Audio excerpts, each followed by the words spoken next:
சாத்ரா, Meshach மற்றும் Abednego ஆகியோரின் கதை பழைய ஏற்பாட்டின் தானியேல் புத்தகத்தில் வரும் ஒரு மிகவும் சக்தி வாய்ந்த மற்றும் ஊக்கமளிக்கும் கதை.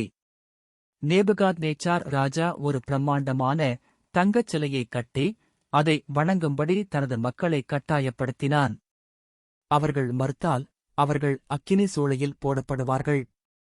தானியேலின் நண்பர்கள் சாத்ராக், மேஷாக் மற்றும் ஆபேத்நேகோ தேவனை நேசித்தார்கள், ராஜாவின் பொய்யான கடவுளை வணங்க மாட்டார்கள்.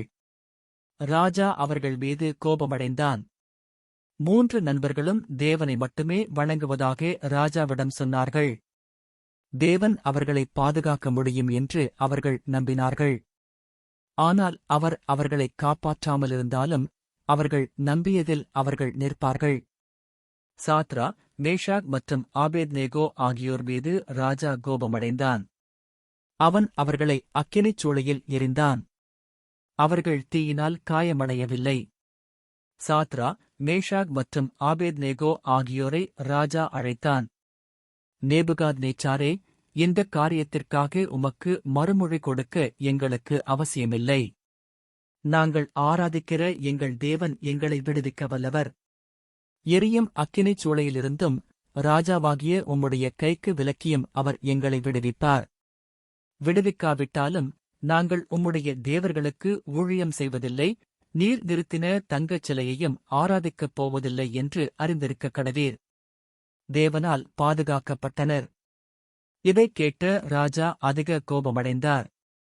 அவர் அக்கினிச் சூளையை சாதாரணமாக இருப்பதை விட 7 மடங்கு அதிகமாக சூடாக்க உத்தரவிட்டார்.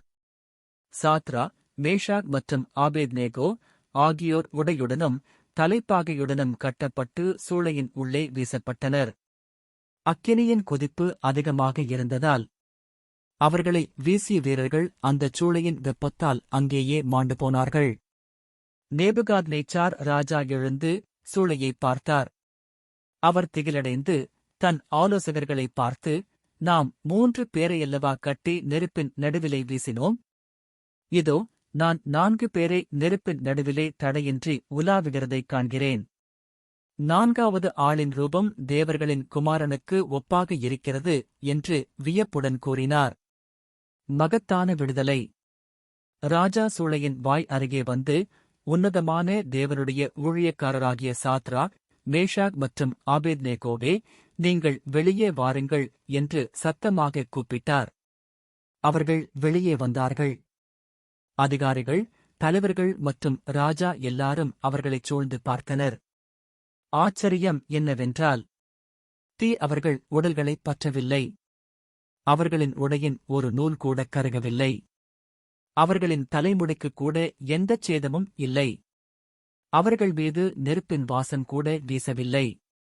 இந்த அற்புதத்தைக் கண்ட நேபுகாத்நேச்சார் ராஜா இஸ்ரவேலின் தேவனைப் புகழ்ந்து, தங்கள் தேவனைத் தவிர வேறொரு தேவனை சேவியாமலும் ஆராதியாமலும் இருக்கும்படி தங்கள் சரீரங்களை ஒப்புக் கொடுத்து இந்த ராஜாவின் கட்டளையை அவமதித்த இந்த இளைஞர்களின் தேவனுக்கு ஸ்தோத்திரம் உண்டாவதாக என்று கூறினார்.